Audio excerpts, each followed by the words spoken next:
नमस्कार दोस्तों, आपका स्वागत है हमारे इस YouTube channel Easy Tech Class पर। और इस वीडियो में मैं आपको कंप्यूटर कीबोर्ड के बारे में कंप्लीट इन्फॉर्मेशन देने वाला हूं। इस वीडियो को एंड तक देखने के बाद आपको कीबोर्ड की सभी कीज और उनके कंप्यूटर में इस्तेमाल के बारे में पूरी जानकारी हो जाएगी और फिर आप बिना किसी हिचकिचाहट या डर के कीबोर्ड का यूज कर पाएंगे। तो चलिए आपका ज्यादा समय न लेते हुए कीबोर्ड के बारे में जानना शुरू करते हैं। तो ये एक QWERTY लेआउट का कीबोर्ड है। वैसे तो कीबोर्ड कई डिफरेंट लेआउट्स में आते हैं, जैसे QWERTZ एक है, AZERTY एक है, DWORD एक है, ऐसे ही कई और कीबोर्ड लेआउट्स भी हैं। लेकिन इंडिया में मोस्टली आपको QWERTY लेआउट के कीबोर्ड ही मिलेंगे। कैसे पता करेंगे कौन सा कीबोर्ड लेआउट है? तो अगर इसके पहले 6 अल्फ़ाबेट कीज को देखें तो वो कुछ इस तरह से है, QWERTY। तो इन वर्ड्स को अगर मिला दें तो बनेगा QWERTY। ऐसे ही हर कीबोर्ड लेआउट का पता आप कर सकते हैं उसके पहले कुछ अल्फ़ाबेट कीज को देखकर। तो इस कीबोर्ड में सबसे ऊपर ये कुछ एक्स्ट्रा शॉर्टकट कीज है। हालांकि हर कीबोर्ड में ये कीज हो ज़रूरी नहीं।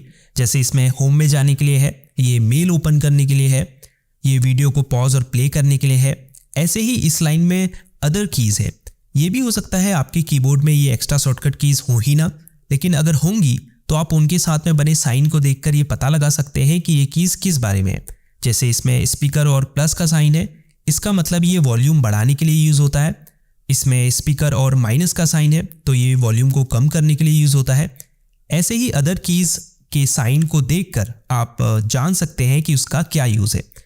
अब इससे नीचे की लाइन में सबसे लेफ्ट कॉर्नर में ये एस्केप की है, जिसके कई यूज़ है, जैसे किसी प्रोसेस को स्टॉप या कैंसिल करने के लिए, फुल स्क्रीन को एग्जिट करने के लिए, या पॉपअप मेन्यू और डायलॉग बॉक्स को क्लोज करने के लिए इसका यूज़ होता है। उसके बाद ये फंक्शन कीज़ है, F1 से F12 तक।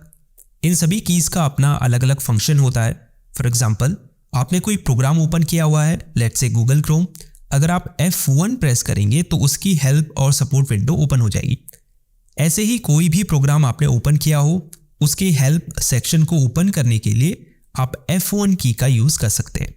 फिर F2 है, अगर आपको किसी फाइल, फोल्डर या डेस्कटॉप आइकन का नेम चेंज करना है तो आप माउस कर्सर को उस आइटम के ऊपर ले जाकर F2 प्रेस कीजिए। F3 को दबाकर आप करंटली ओपन प्रोग्राम में सर्च फीचर को एक्टिव कर सकते हैं, जिसकी मदद से फिर आप फाइल्स, फोल्डर या फिर एक डॉक्यूमेंट और वेब पेज में किसी स्पेसिफिक वर्ड को ढूंढ सकते हैं। F4 की का यूज़ एक प्रोग्राम से दूसरे प्रोग्राम में डिफरेंट हो सकता है। फॉर एग्जाम्पल, एक्सेल में F4 की को प्रेस करके आप अपने लास्ट एक्शन को जितनी बार चाहे उतनी बार रिपीट कर सकते हैं। इसके अलावा इसका उपयोग दूसरी कीज के साथ में भी किया जा सकता है, जैसे Alt + F4 को दबाकर आप करंटली ओपन विंडो को क्लोज कर सकते हैं। फिर है F5, जिसका यूज़ भी अलग अलग प्रोग्राम में डिफरेंट हो सकता है। फॉर एग्जाम्पल, किसी ब्राउज़र में एक वेब पेज को रीलोड या रिफ्रेश करने के लिए आप F5 की प्रेस कर सकते हैं। ऐसे ही MS वर्ड में इससे find and replace window open कर सकते हैं। कहने का मतलब है जिस भी प्रोग्राम को आपने ओपन किया होगा उसके हिसाब से इसका फंक्शन चेंज हो सकता है। फिर है F6, अगर आपने कोई इंटरनेट ब्राउज़र ओपन किया होगा, जैसे ही आप F6 प्रेस करेंगे तो एड्रेस बार में जो भी URL होगा वो सेलेक्ट हो जाएगा, जिसे फिर आप कॉपी कट कर सकते हैं या एड्रेस बार में कुछ और टाइप करके सर्च भी कर सकते हैं। फिर है F7 की, अगर आपने MS Word, Excel, PowerPoint इन प्रोग्राम को ओपन किया होगा तो F7 की प्रेस करके आप स्पेलिंग और ग्रामर चेक करने वाले डायलॉग बॉक्स को ओपन कर सकते हैं। फिर है F8, अगर आपका कंप्यूटर टर्न ऑन हो रहा है और उस समय अगर आप F8 की को बार बार दबाते हैं तो आप बूट मेन्यू को इससे ओपन कर सकते हैं। F9 का यूज़ बेसिकली आउटलुक में ईमेल को सेंड करने के लिए किया जाता है। फिर है F10, इस की का अलग अलग प्रोग्राम में डिफरेंट फंक्शन हो सकता है। फॉर एग्जांपल, अगर किसी ब्राउज़र को आपने ओपन किया है और आप F10 की प्रेस करते हैं तो उसका जो 3 डॉट आइकन होता है, जिसे मेन्यू बार भी कहते हैं, वो सेलेक्ट हो जाता है। फिर आप एंटर दबाकर उसे ओपन कर सकते हैं।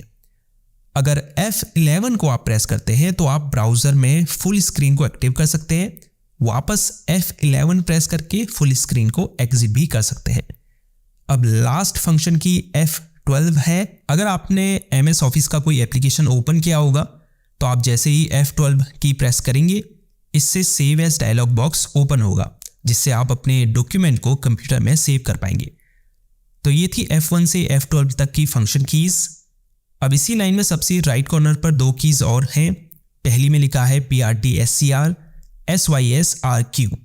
ये प्रिंट स्क्रीन की है, जिसे अगर आप प्रेस करेंगे तो आपकी पूरी स्क्रीन क्लिपबोर्ड में कैप्चर हो जाएगी, फिर जिसे आप पेंट सॉफ्टवेयर में जाकर पेस्ट कर सकते हैं।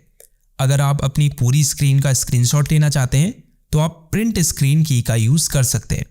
हो सकता है दूसरे कीबोर्ड में PRTSC या फिर PRTSCN ही लिखा हो, लेकिन आपको ये देखना है कि अगर शुरुआत में PRT लिखा है तो वो प्रिंट स्क्रीन की ही है। लास्ट में स्क्रॉल लॉक की है। जैसे ही आप इसे प्रेस करेंगे आप देख सकते हैं स्क्रॉल इंडिकेटर ऑन हो चुका है। इसका मतलब ये है कि अब स्क्रॉल लॉक इनेबल है। अगर आपने MS Excel ओपन किया है और आप स्क्रॉल लॉक को इनेबल करते हैं तो इससे क्या होगा, स्प्रेडशीट में जो भी सेल सेलेक्ट होगी वो लॉक हो जाएगी, और जब आप अप डाउन और लेफ्ट राइट एरो की दबाएंगे तो आप दूसरी सेल्स में मूव करने के बजाय स्प्रेडशीट में up down left right scroll करेंगे। अब जिन भी कीज़ में सिंबल्स बने हैं ये सभी, उसके बाद ये अल्फ़ाबेट्स वाली कीज़, उसके बाद ये न्यूमेरिकल कीज़, फिर यहाँ भी जो सिंबल्स हैं ऑल्दो न्यूमेरिकल कीज़ यहाँ भी हैं। तो ये जो सब कीज़ हैं, सिंबल्स, अल्फ़ाबेट्स और नंबर्स वाली, इन्हें हम टाइपिंग कीज़ कहते हैं क्योंकि ये टाइपिंग में यूज़ की जाती है। अभी आगे बताऊँगा कैसे इनको यूज़ करना है। उसके बाद आ जाते हैं बैक स्पेस की पर। ये जो लेफ़्ट एरो है ये बैक स्पेस की का सिंबल है। जब आप इसे प्रेस करेंगे तो जिस भी वर्ड के आगे आपने माउस कर्सर को रखा होगा उसका एक कैरेक्टर डिलीट हो जाएगा। अगर आपने डॉक्यूमेंट में एक से ज़्यादा कैरेक्टर को डिलीट करना है तो बैक स्पेस की को वहाँ तक दबाए रखें जहाँ तक डिलीट करना है आपको। इसके नीचे एंटर की है। अगर आप किसी डॉक्यूमेंट में हैं या टेक्स्ट एडिटर में हैं तो एंटर की दबाकर आप पैराग्राफ की नेक्स्ट लाइन में मूव कर सकते हैं। इसके अलावा ओके बटन के रूप में भी आप इसका यूज़ कर सकते हैं। उसके अलावा ये शिफ्ट कंट्रोल ऑल्ट इस तरफ भी है, कंट्रोल शिफ्ट ऑल्ट, इन्हें मॉडिफायर कीज़ कहा जाता है। ये जो कीज़ है ये हमेशा दूसरी कीज़ के साथ में इस्तेमाल की जाती है जिन्हें हम शॉर्टकट कीज़ भी कहते हैं। अगर आपको इन सिंबल्स को अपने डॉक्यूमेंट में ऐड करना है जिनमें नंबर्स लिखे हैं, कुछ कीज़ में दो सिंबल्स हैं, अगर आप इन कीज़ को प्रेस करेंगे तो पहला सिंबल तो टाइप हो जाएगा, लेकिन जो इसमें दूसरा सिंबल बना है वो टाइप नहीं होगा। तो इन्हें टाइप करने के लिए फिर आप इन्हें शिफ्ट के साथ दबाएंगे। ऐसे ही अगर ऑल्ट की और F4 की को साथ में दबाएं तो आप करेंटली ओपन विंडो को क्लोज कर पाएंगे। तो ये जो तीन कीज़ हैं ऑल्ट, कंट्रोल और शिफ्ट, ये हमेशा दूसरी कीज़ के साथ में कॉम्बिनेशन के रूप में यूज़ की जाती हैं। अब ये जो की है जिसमें छोटा सा माउस कर्सर बना हुआ है, इसे आप राइट क्लिक की जगह यूज़ कर सकते हैं। जैसे जब आप राइट क्लिक करते हैं किसी फाइल, फोल्डर, प्रोग्राम या लिंक के ऊपर तो एक पॉपअप मेन्यू ओपन होता है, वैसे ही जब आप इसे प्रेस करेंगे तो एक पॉपअप मेन्यू ओपन होगा। अब लेफ्ट कॉर्नर में कुछ इंपॉर्टेंट कीज़ हैं जैसे कैप्स लॉक। अगर आप किसी अक्षर या शब्द को कैपिटल लेटर में टाइप करना चाहते हैं तो कैप्स लॉक को प्रेस कीजिए। यहाँ ऊपर अगर आपको कैप्स इंडिकेटर ऑन दिखे इसका मतलब कैप्स लॉक इनेबल है। कैप्स लॉक की के ठीक ऊपर टैब की है जिसके कई सारे इस्तेमाल होते हैं। जो कॉमन यूज़ है वो ये है कि जब हम वर्ड में या नोटपैड में होते हैं और स्पेस की प्रेस करते हैं तो माउस कर्सर एक कैरेक्टर आगे मूव होता है, जबकि टैब की को दबाकर आप इसे 4-5 कैरेक्टर आगे मूव कर सकते हैं। अब इस तरफ आ जाते हैं, ये है इंसर्ट की। अगर आप किसी वर्ड प्रोसेसिंग सॉफ्टवेयर में फॉर एग्जांपल MS वर्ड में या वर्ड पैड में माउस कर्सर को किसी वर्ड के ठीक पहले रखें और फिर इंसर्ट की दबाएं और कुछ टाइप करें तो होगा ये कि जैसे ही आप कैरेक्टर टाइप करना शुरू करेंगे ये पहले लिखे वर्ड को डिलीट कर देगा और इसे नए टाइप किए गए वर्ड में बदल देगा, जिसे हम ओवरराइट करना भी कहते हैं। इसके नीचे होम बटन है। अगर आपने माउस कर्सर को किसी पैराग्राफ लाइन के बीच में या लास्ट में या स्टार्टिंग में छोड़कर कहीं भी रखा है, अगर आप होम की दबाएंगे तो कर्सर लाइन की शुरुआत में आ जाएगा। इसके अलावा अगर आप किसी वेब पेज के एंड में होंगे तो आप होम की दबाकर वेब पेज में टॉप पर आ जाएंगे। फिर ये डिलीट की है जिससे आप सिलेक्टेड फाइल या फोल्डर को डिलीट कर सकते हैं या किसी सिलेक्टेड टेक्स्ट या पैराग्राफ को भी डिलीट कर सकते हैं। इसके अलावा अगर आप किसी वर्ड के पहले कर्सर को रखकर डिलीट की दबाएंगे तो वह वर्ड डिलीट हो जाएगा। फिर ये एंड की है जिसे दबाकर आप किसी पैराग्राफ लाइन के एंड में कर्सर को ला पाएंगे। इसके अलावा एक वेब पेज के बॉटम में मूव करने के लिए भी आप एंड की का यूज़ कर सकते हैं। ये पेज अप और पेज डाउन की है, जिसे दबाकर आप एक डॉक्यूमेंट या वेब पेज में ऊपर नीचे स्क्रॉल कर सकते हैं। ये नेविगेशन कीज़ हैं, अप डाउन राइट और लेफ्ट। इससे आप पैराग्राफ में ऊपर नीचे दाएं बाएं मूव कर सकते हैं। इसके बाद इधर भी डिलीट और एंटर की है, फिर ये न्यूमेरिकल कीज़ है और फिर ये नंबर लॉक की है। क्योंकि अगर आप देखें तो इन नंबर्स की के दो फंक्शन हैं, जैसे इन पर नंबर भी लिखा है, दूसरा ये नेविगेशन के लिए भी यूज़ होती है। जैसे देख सकते हैं up down left right arrow बने हुए हैं, पेज अप पेज डाउन है, होम और एंड है, मतलब एक ही की के दो फंक्शन हैं। तो अगर आप बिना नम लॉक इनेबल किए इन कीज़ को प्रेस करेंगे तो ये नेविगेशन का काम करेगी, लेकिन अगर आप नम लॉक इनेबल कर देंगे फिर आप नंबर टाइप कर पाएंगे। ये ऊपर नम इंडिकेटर आपको बताएगा कि नम लॉक इनेबल है या डिसेबल है।